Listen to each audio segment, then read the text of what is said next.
بسم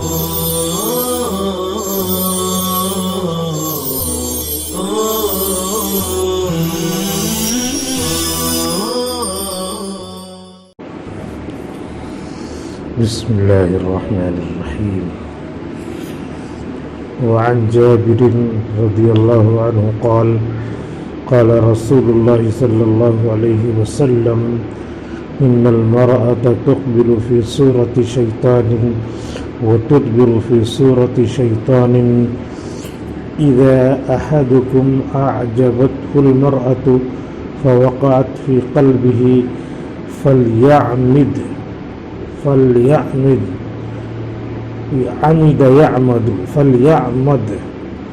إلى امرأته فليواقعها فإن ذلك يرد ما في نفسه. رواہ مسلم. حضرت جابر رضی اللہ عنہ سے منقول ہے، کہتے ہیں کہ رسول اللہ صلی اللہ علیہ وسلم نے ارشاد فرمایا، ان المرأة تقبل فی صورت شیطان، بے شک عورت آتی ہے، تقبل، اقبل یقبل اقبالا باب فعال آنا، شیطان کی صورت میں، شیطان کی صورت میں آتی ہے، وتدبر فی صورت شیطان،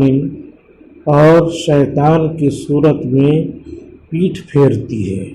جاتی ہے، یعنی شیطان کی شکل میں جو عورت رہتی ہے وہ شیطان ہی اس کو ورغلاتا ہے، ورغلا کر برے برے خیالات پیدا کرتا ہے، گندے خیالات، گمراہی میں مبتلا کرنے والے خیالات کا سلسلہ دماغ میں آتا ہے۔ عورت کو اس طرح شیطان کے مشابہت دینے کا ایک اسلوب ہے، جس کا صحیح اور واضح مطلب یہ ہے کہ جس طرح شیطان انسانوں کے دل و دماغ پر حاوی ہو جاتا ہے، برے برے خیالات ڈال کر گمراہ کرتا ہے، یہی حال اسی طرح عورت کا جمال، عورت کا حسن، بیوٹی مرد کی نگاہ کو اپنا قیدی بنا کر اس کے دل کو گندے خیالات، بری خواہشات کی گمراہی میں مبتلا کر دیتا ہے۔ اذا احدکم اعجبته المرأة، لہذا جب تم کو کوئی عورت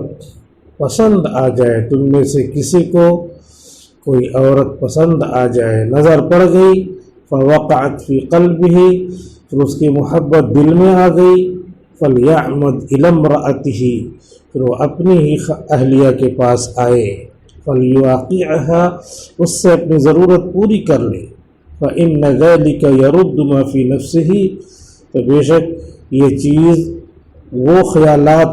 ختم کر دے گی جو اس کے دل میں آ رہے تھے، گندے برے خیالات، زنا کے خیالات آ رہے تھے، اب جائز جگہ پہنچ کر کے وہ خیالات ختم ہو جائیں گے۔ اللہ کے رسول نے یہ حل بتایا کہ کبھی چلتے پھرتے راستے میں کوئی حور نظر آ گئی، وہ حور کیا ہوتی ہے؟ تو ظاہری طور پہ بن ٹھن کے نکل رہی ہے، جس پر شیاطین کی نظریں پڑی ہوں، تو حور کیا ہوگی؟ حور تو جنت میں ہوگی جس کو کسی نے نہیں دیکھا ہوگا۔ لہذا اگر راستے میں نظر پڑ گئی تو نظر ہٹا لے، نظر پڑنے کے بعد، نظر ہٹانے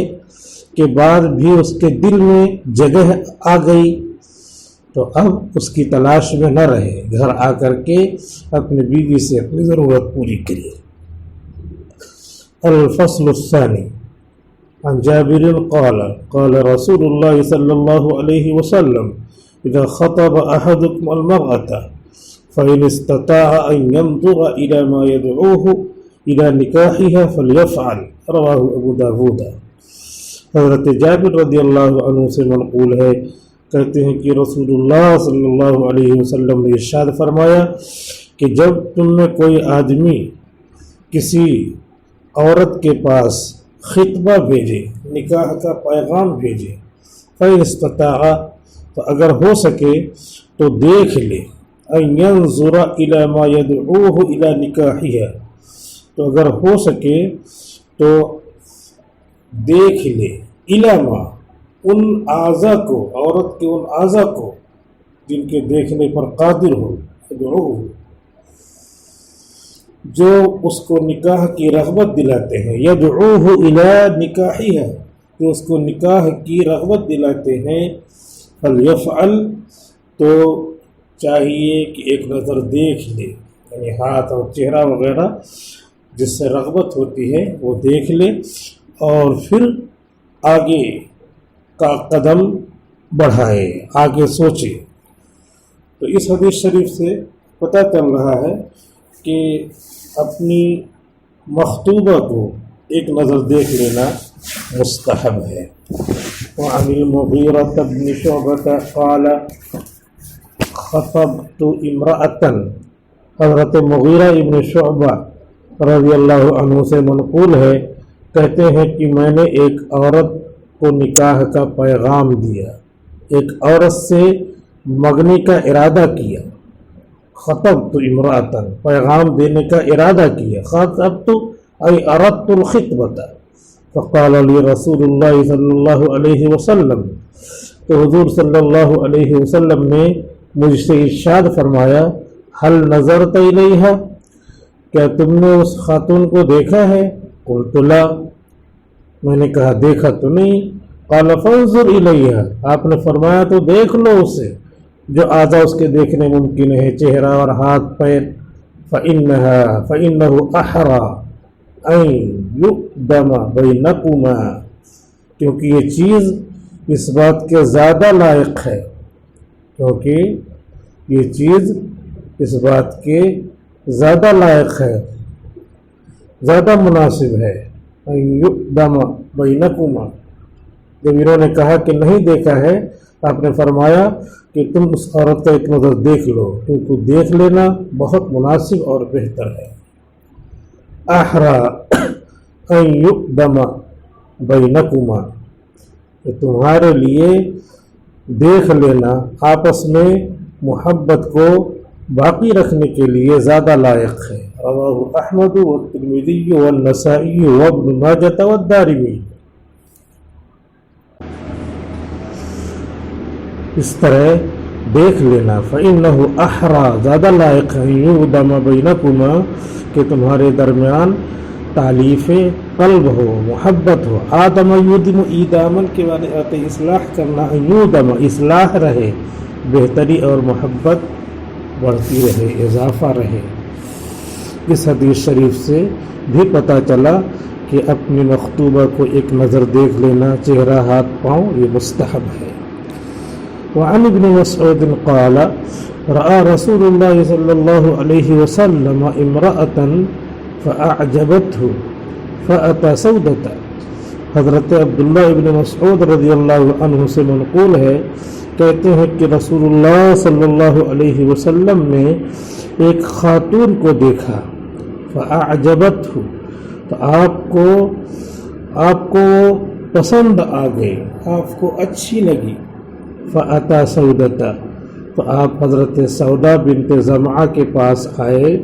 اپنے زوجہ کے پاس آئے، وهي تصنع طیبا، اور وہ خوشبو تیار کر رہی تھی، وعندها نساء، اور آپ کے پاس حضرت سودا کے پاس بہت ساری عورتیں بھی بیٹھی تھیں، فأخلینہ، تو سب نے حضور صلی اللہ علیہ وسلم کے لیے خلوت فراہم کی، فقضى حاجته، تو آپ نے اپنی ضرورت پوری کی، ثم قال ایما رجل رأى امرأة تعجبه، کہ جو بھی آدمی کسی خاتون کو دیکھ لے جو اسے پسند آ جائے، فلیقم الی اہلہ، تو چاہیے کہ وہ اپنے ہی اہل خانہ کے پاس آ جائے، فإن معها مثل الذي معها، کیونکہ بے شک اس کے پاس اسی کے مثل ہے جو اپنی بیوی کے پاس ہے۔ رواہ الدارمی، امام دارمی نے اس کو نقل کیا ہے۔ اس کا مطلب یہ ہے کہ خاتون پر حضرت صلی اللہ علیہ وسلم کی جو نظر پڑ گئی تھی وہ ایک اتفاقی بات تھی جو اختیار سے خارج تھی، اختیار پر گرفت ہے، اختیار سے خارج اور اضطراری و غیر اختیاری بات پر گرفت نہیں ہے۔ اور اس عورت کا آپ کی نظر میں اچھا لگنا یہ لگنے کی بات ہے، انسانی طبیعت اور فطرت کے تقاضے کی بات ہے، نہ کہ آپ نے اپنے اختیار سے اس کو پسند کیا تھا جو ناجائز ہو سکتا ہے۔ اللہ تعالی ہم سب کو ان حدیثوں پر عمل کرنے کی توفیق عطا فرمائے۔ وعنہ عن النبی صلی اللہ علیہ وسلم قال، حضرت ابن مسعود رضی اللہ عنہ سے منقول ہے، حضور صلی اللہ علیہ وسلم سے نقل کرتے ہیں، قال، آپ نے فرمایا، المرأۃ عورۃ، کہ عورت پردے میں رہنے کی چیز ہے، مستور رہنے کی چیز ہے۔ فإذا خرجت، چنانچہ جب عورت باہر نکلتی ہے گھر سے بلا ضرورت، استشرفها الشیطان، تو شیطان اس کو مردوں کی نظر میں اچھا کر کے دکھاتا ہے۔ استشرفها الشیطان، تو شیطان اس کو مردوں کی نظر میں اچھا کر کے دکھاتا ہے، اور شیطان اس کو جھانکتا ہے۔ یہ بھی مطلب ہوگا، یعنی شیطان جھانکتا ہے تو شیطان کی نظروں کا تیر کا شکار وہ ہوتی ہے، اور دوسرے جب وہ شیطان کی نظروں کا تیر کا شکار ہوتی ہیں تو دوسرے مرد بھی دیکھنے لگتے ہیں۔ اس طریقے سے عورت کو بلا ضرورت، بلا پردہ گھر سے باہر نکلنے کی اجازت نہیں ہے۔ وعن بريدة قال قال رسول اللہ صلی اللہ علیہ وسلم، حضرت بریدہ رضی اللہ عنہ سے منقول ہے، کہتے ہیں کہ رسول اللہ صلی اللہ علیہ وسلم نے فرمایا، لعلی، اپنے چچا کے لڑکے، چچا زاد بھائی اور اپنے داماد حضرت علی رضی اللہ عنہ سے، یا علی، اے علی، لا تتبع النظرة النظرة، نظر پڑ جانے کے بعد پھر دوبارہ نظر نہ ڈالو، ایک نظر کے بعد دوسری نظر نہ ڈالو، فإن لك الأولى، کیونکہ آپ کے لیے پہلی نظر تھی، یعنی پہلی نظر پہ آپ کو کچھ گناہ نہیں، وَلَيْسَتْ لَكَ الْآخِرَةُ، اور دوسری نظر آپ کے لیے نہیں تھی، وہ آپ کے اوپر ہے، علیک، وبال بنے گی، گناہ بنے گی، وہ نظر گناہ کا باعث ہوگی۔ رواہ احمد والترمذی وابو داود۔ وعن عمرو بن شعيب عن أبيه عن جده عن النبي صلى الله عليه وسلم قال، حضرت عمرو بن شعیب عن أبيه عن جده سے منقول ہے،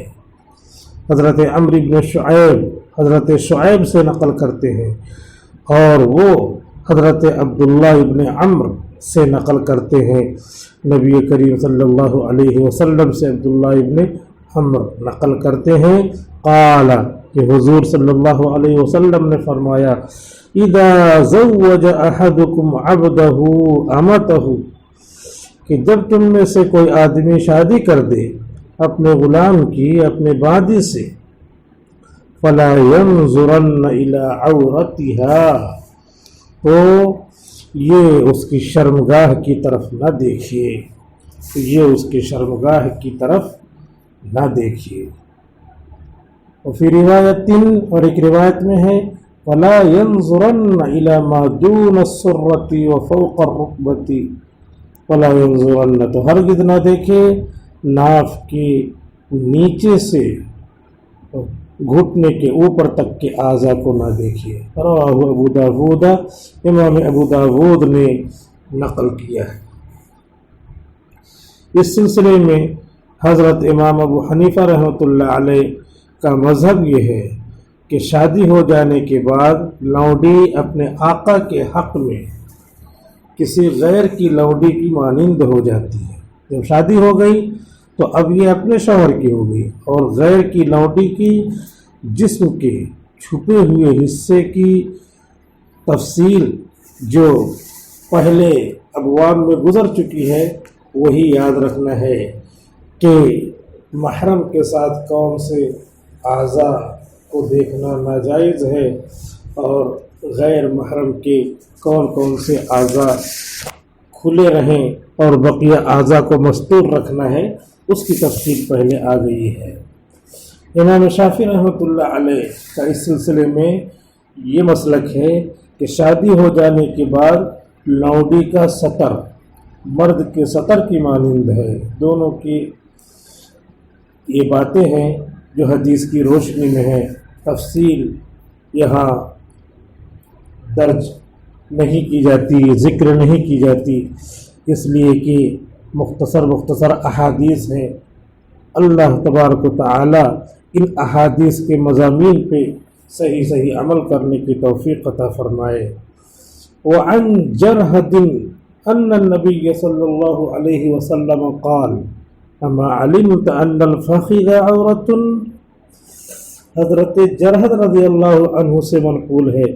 کہ نبی کریم صلی اللہ علیہ وسلم نے ارشاد فرمایا کہ کیا تم نہیں جانتے کہ ران سطر ہے؟ کیا تم نہیں جانتے کہ ران سطر ہے؟ رواہ الترمذی و ابو داود، امام ترمذی اور امام ابو داود رحمۃ اللہ علیہ نے اس کو نقل کیا ہے۔ امام مالک اور امام احمد کے متعلق ایک قول یہ ہے کہ ان حضرات کے نزدیک ران سطر میں داخل نہیں ہے۔ یہ حدیث شریف یہ کہہ رہی ہے ان الفخذ عورت، کہ ران سطر میں داخل ہے۔ وعن علی ان رسول اللہ صلی اللہ علیہ وسلم قال، حضرت علی رضی اللہ تعالی عنہ سے منقول ہے کہ رسول اللہ صلی اللہ علیہ وسلم نے ارشاد فرمایا، قال له یا علی، حضرت علی سے کہا اے علی، لا تبرز فخذک، اپنے ران کو ظاہر نہ کرنا، ولا تنظر الى فخذ حی ولا میت، اور مردہ زندہ کسی بھی شخص کی ران کو نہ دیکھنا۔ احناف کے نزدیک یہی مسلک ہے کہ ران سطر میں داخل ہے اور زندہ اور مردہ کسی حالت میں بھی کسی آدمی کی ران کو دیکھنا جائز نہیں ہے۔ والسلام علیکم ورحمۃ اللہ وبرکاتہ۔